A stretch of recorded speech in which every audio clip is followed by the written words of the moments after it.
Assalamualaikum doktor, saya Syazwan bin Rashid, nombor matrik JK/12127/17. Saya akan membincangkan tugasan yang diberi kepada saya iaitu pendahuluan mengenai tajuk tugasan ini. Perkataan pertanian tidak asing lagi dalam kalangan masyarakat kita, terutamanya di luar pinggir bandar. Hal ini kerana keadaan bentuk bumi atau fizikal di kawasan tersebut yang membolehkan aktiviti ini dijalankan. Istilah pertanian ditarifkan kepada aktiviti manusia yang berorientasikan baik untuk penanaman padang dan untuk meningkatkan haiwan yang bererti yang berkait rapat dengan pertanian dan ternakan. Kita mesti menekankan bahawa kedua-dua aktiviti tersebut adalah apa yang disebut sebagai aktiviti utama ekonomi. Ramai orang beranggapan di segi kepentingan kepada sebuah ekonomi, kegiatan pertanian dan kegiatan perkilangan tidak selalunya seiringan. Kemajuan di dalam bidang pertanian selalunya diikuti dengan keadaan yang tidak sama di dalam bidang perkilangan. Begitu juga kadar penyerapan buruh yang tinggi di dalam bidang pertanian kerap kali dituruti oleh kadar yang rendah di dalam bidang perkilangan. Anggapan seperti ini sebenarnya berpunca daripada pengalaman dalam sejarah perkembangan negara-negara barat yang telah beralih daripada sebuah negara pertanian kepada negara perkilangan. Maklumat daripada Stern 1989. Dengan merosotnya semangat output dan guna tenaga serta sektor pertanian kepada output dan guna tenaga negara. Peralihan yang serupa juga sedang berlaku di beberapa buah negara membangun yang sedang menuju ke arah negara perindustrian. Negara-negara ini dikenali sebagai Newly Industrializing Countries, iaitu NICS. Malah bagi sebuah negara yang ingin mencapai taraf negara maju, pendapatan yang diterima sekarang menggalakkan kegiatan ekonomi sektor peringkat kedua perkilangan dan sektor peringkat yang ketiga perkhidmatan mestilah dimajukan. Oleh Chu dan Ali tahun 1961, pandangan yang menganggap sektor-sektor utama ekonomi terutamanya sektor pertanian terpisah dengan sektor-sektor lain haruslah dinilai kembali kerana sektor pertanian itu sendiri mempunyai kedudukan yang istimewa di dalam arus pembangunan sesebuah ekonomi. Seperti yang telah berlaku di negara-negara lain, pembangunan perindustrian di Malaysia telah menyebabkan merosotnya sumbangan sektor pertanian kepada KDNK dan guna tenaga negara. Yang pada tahun-tahun sebelum mereka, nilai ditambah sektor tersebut melebihi separuh daripada KDNK kini nilainya menjadi kurang daripada 1/4 dalam akhir-akhir tahun 1980-an. Kerajaan Malaysia sedar akan kepentingan sektor pertanian dalam menjana pendapatan negara dan perolehan ekspor dan mewujudkan pekerjaan di dalam negara. Kerajaan telah membuat dasar seperti Dasar Agro Makanan Negara tahun 2011 hingga 2020. Dasar ini digubal untuk objektif berikut, iaitu menjamin bekalan makanan yang mencukupi dan selamat dimakan, menjadikan industri agro makanan sebagai industri yang berdaya saing dan mapan, dan meningkatkan tahap pendapatan usahawan tani. Dasar yang kedua ialah Dasar Komuniti Negara tahun 2020, iaitu meningkatkan sumbangan industri komuniti kepada ekonomi negara, memoden dan menstransformasi industri komuniti agar berdaya saing dan mampan, menggalakkan pertumbuhan di sepanjang rantai nilai industri, meningkatkan pendapatan pengusaha industri komuniti termasuk pekebun kecil dan menjadikan Malaysia sebagai pusat kecemerlangan dalam Assalamualaikum dan salam sejahtera. Nama saya Muhammad Dazuki bin Mustafa. Nombor matrik saya JK1261918. Okey, saya akan terangkan tentang kaedah penanaman dan hasil yang diperolehi daripada menggunakan teknik fertigasi ini. Perkara yang pertama adalah penyediaan tapak, yang mana perkara yang sangat penting kerana ia merupakan salah satu langkah awal bagi menentukan sesuatu kejayaan projek ini. Untuk mendapat tapak projek yang sesuai, kita perlulah memiliki sumber air yang mencukupi, tidak kira sama ada daripada air sungai, air bukit, telaga tiup dan sebagainya. Dan nilai pH air yang terbaik adalah 5.5 hingga 6.5. Okey, yang kedua, kita perlu mempunyai sistem pengairan yang cukup supaya tanaman kita mendapat bekalan air yang mencukupi. Yang ketiga adalah kaedah pembajaan yang betul, yang mana tanaman kita perlu mendapat baja yang betul serta kesemua unsur-unsur nutrien yang lengkap perlu diberikan kepada tanaman kita supaya tanaman kita mendapatkan hasil yang baik.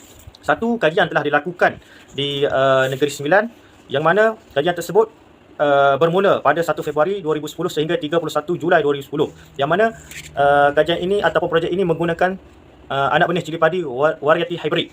Jadi hasil yang dapat daripada kajian ini adalah sangat memberangsangkan, yang mana apabila kita lihat pada pendapatan yang pengusaha kecil dapat adalah pendapatan bulanan sebanyak RM21,096 berbanding dengan RM20,160 menggunakan teknik konvensional ataupun menggunakan teknik biasa.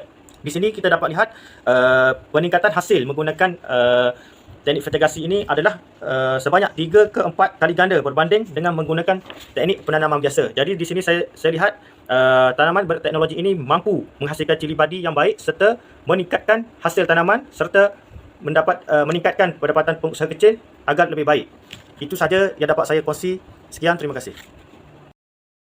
Assalamualaikum, saya Farida binti Ibrahim, matrik nombor JK1159517. Di sini saya ingin mengulas tentang pandangan, komen atau pencadangan.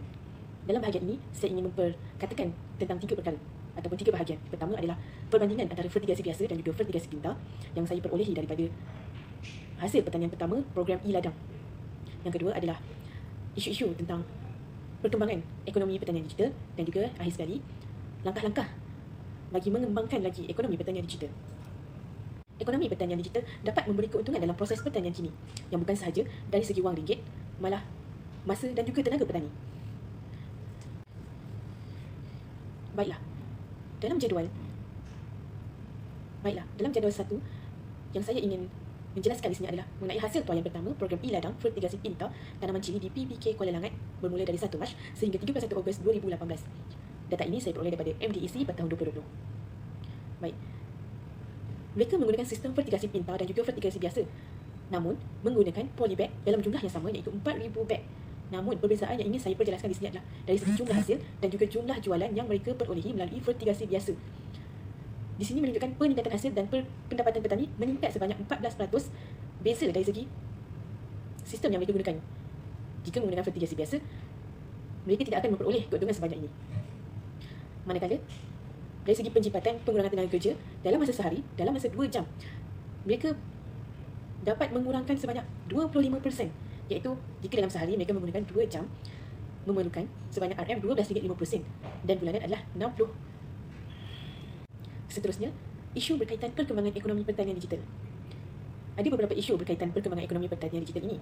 Antaranya yang pertama adalah akses terhadap ekonomi pertanian digital. Kedua, literasi ekonomi pertanian digital. Ketiga, ketersediaan aplikasi digital pertanian. Keempat, kelengkapan info. Kelima, jangka masa maklum balas oleh pengeluar dan juga pengguna. Dan akhir sekali adalah kemudahan infrastruktur. Di sini saya ingin mengulas salah satu isu yang berkaitan, iaitu literasi ekonomi pertanian digital. Baik. Pemahaman petani yang masih kurang terhadap penggunaan dan pengelolaan ekonomi pertanian digital dalam bentuk aplikasi, website maupun media sosial seperti WhatsApp, Facebook dan juga Instagram. Selain program digital ini, dilihat masih kelihatan rumit kerana tiada nilai tarikan. Seterusnya, petani masih belum dapat memanfaatkan sepenuhnya hasil produk pertanian mereka kerana masih fokus pada usaha yang hanya memberi hasil semata. Lalu isu ini, idea yang boleh diketengahkan adalah memberi latihan kepada petani berkaitan ekonomi pertanian digital. Juga boleh memberi latihan berkaitan cara mengupdate hasil produk pertanian serta keuntungan yang bakal mereka peroleh. Akhir sekali, langkah-langkah dalam membangunkan ekonomi pertanian digital. Di sini saya ingin berkongsi 4 langkah dalam membangunkan ekonomi pertanian digital. Pertama, pengenalan dan latihan tentang ekonomi pertanian digital, iaitu bimbingan teknik. Kedua, motivasi. Bimbingan dan kemudahan motivasi secara berkala ataupun secara berterusan diberi dalam mengembangkan ekonomi pertanian digital. Seterusnya, ini sangat menarik, kalender. Pembuatan kalender dengan tema ekonomi pertanian digital. Di sini kita boleh letakkan bermula dari proses tanaman dengan ekonomi pertanian digital melalui teknologi. Seterusnya berkaitan hasil tanaman dan juga pada proses pengeluar dan juga penerima. Ini sangat menarik kerana dengan tema seperti ini boleh menarik minat petani dan juga masyarakat untuk terus mengembangkan ekonomi pertanian digital. Dan akhir sekali adalah program berkaitan pertanian digital. Sebagai contoh, mengadakan majlis ataupun program seperti tokoh pemuda tani ataupun perusahaan berasas ekonomi pertanian digital. Ingin ditegaskan selekat. Di sini ingin saya tegaskan, pemindahan sistem pertanian melalui teknologi seiring dengan perkembangan terkini amat membantu dalam meningkatkan hasil tanaman serta mutu pengeluaran yang lebih berkualiti, seterusnya memenuhi peningkatan keperluan pengguna dan pasaran. Jika pengeluaran hasil tanaman melalui teknologi lebih berkualiti, maka peningkatan pendapatan petani dan pekebun kecil melalui teknologi atau dengan kata lain, ekonomi pertanian digital juga dapat dijenai dengan lebih besar. Okay, Assalamualaikum tuan, nama saya Muhammad Zamzam Kamil Ruslan, nombor metrik JK12083/17. Saya ingin membincangkan bahagian pandangan, komen, cadangan yang berkait dengan tugasan dipilih. Sektor pertanian merupakan salah satu sektor utama yang membekalkan makanan kepada penduduk dunia. Membangunkan sektor pertanian penting bagi menyediakan bekalan makanan mencukupi kepada penduduk. Isu yang mempengaruhi sektor pertanian negara antaranya ialah pembangunan ekonomi yang berterusan dan kesannya kepada pelaburan dan perbelanjaan. Kedua, persaingan untuk tenaga buruh antara sektor ekonomi negara. Ketiga, impak perjanjian antarabangsa seperti AFTA dan WTO kepada perdagangan dan kesannya kepada ekspor dan import. Keempat, kesan teknologi baru seperti bioteknologi dan teknologi maklumat kepada daya saing dan peluang pasaran baru.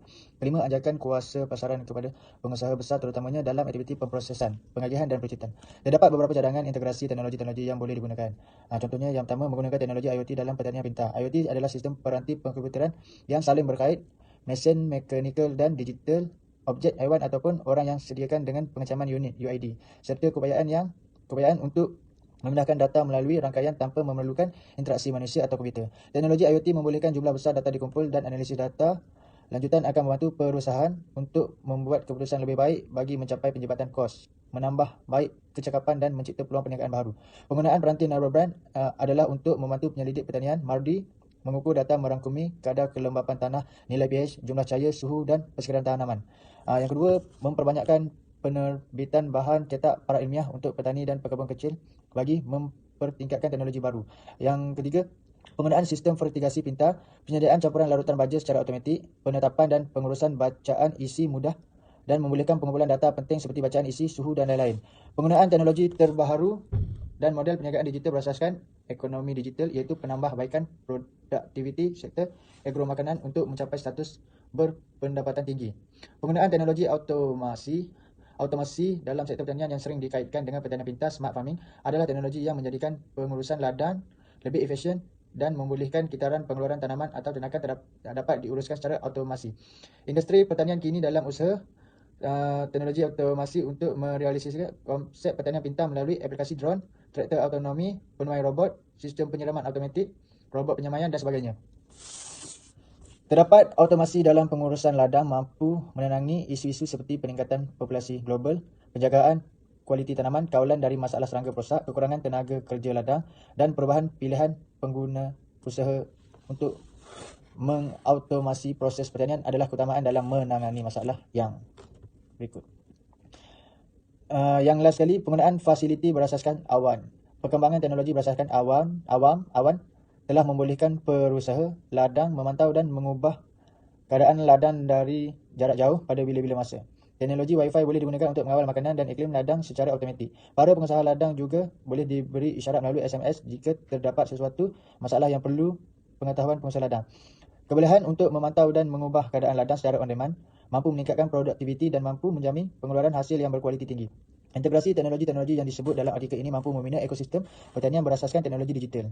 Pertanian pintar, penerapan teknologi industri 4.0 telah membolehkan pengusaha ladang untuk memantau dan mengawal elemen-elemen penting seperti tahap kelembapan, keadaan tanah dan suhu yang boleh menjamin pengeluaran hasil berkualiti tinggi secara konsisten. Okey, terima kasih Doktor. Selesai sudah bagi saya. Silakan sahabat lain untuk meneruskan. Assalamualaikum warahmatullahi wabarakatuh. Nama saya Ilyas bin Ishak, kad metrik JK/11581/17. Tajuk yang diberi kepada saya dalam kumpulan ini adalah kesimpulan. Secara kesimpulannya, sistem tanaman fertigasi ini mempunyai banyak manfaat dan kelebihan. Yang pertama, dia bersifat alam, di mana sistem tanaman fertigasi ini tidak mencemarkan alam sekitar dan tidak mendatangkan kesan kepada alam sekitar. Yang keduanya, sistem tanaman fertigasi ini telah menjimatkan tenaga buruh, maknanya kata banyak menggunakan mesin berbanding tenaga manusia. Yang ketiga, dia dapat sistem tanaman fertigasi ini secara kesimpulannya dapat menghasilkan tanaman yang berkualiti serta dapat meningkatkan hasil tanaman tersebut. Dan jumlah hasil ini boleh dikatakan 3 atau 4 kali ganda berbanding tanaman konvensional. Dan kualitinya berkualiti tinggi. Kenapa ini berlaku? Kerana air dan baja yang digunakan kepada pokok yang ditanam disalurkan dengan secara serata melalui mesin. Jadi benda ni akan menyokong kepada peningkatan kualiti serta kuantiti penghasilan tersebut. Secara kesimpulannya, sistem tanaman fertigasi ini bukan sahaja familiar kepada yang ada tanah, malah yang duduk di apartmen, kondominium serta rumah teres biasa mampu untuk menghasilkan tanaman secara fertigasi melalui dia punya sistem iaitu fertikit.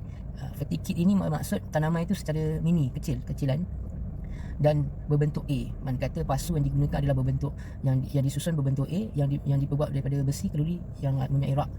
Secara tidak langsung, sistem tanaman fertigasi ini secara kesimpulannya menyokong pertumbuhan dalam negara iaitu ekonomi negara dapat dipertingkatkan dengan penghasilan yang banyak, maka hasil tanaman itu akan menjadi lebih murah. Di samping dalam ekonomi setempat, pengusaha tersebut akan menikmati taraf ekonomi yang bagi mereka apabila dia dapat mengusahakan, kerana dengan pengusahaan tanaman secara fertigasi atau menyebabkan taraf ekonomi apabila keuntungan yang diperoleh adalah lumayan. Sekadar di sini secara kesimpulannya, wabillahi taufiq wal hidayah. Wassalamualaikum warahmatullahi wabarakatuh.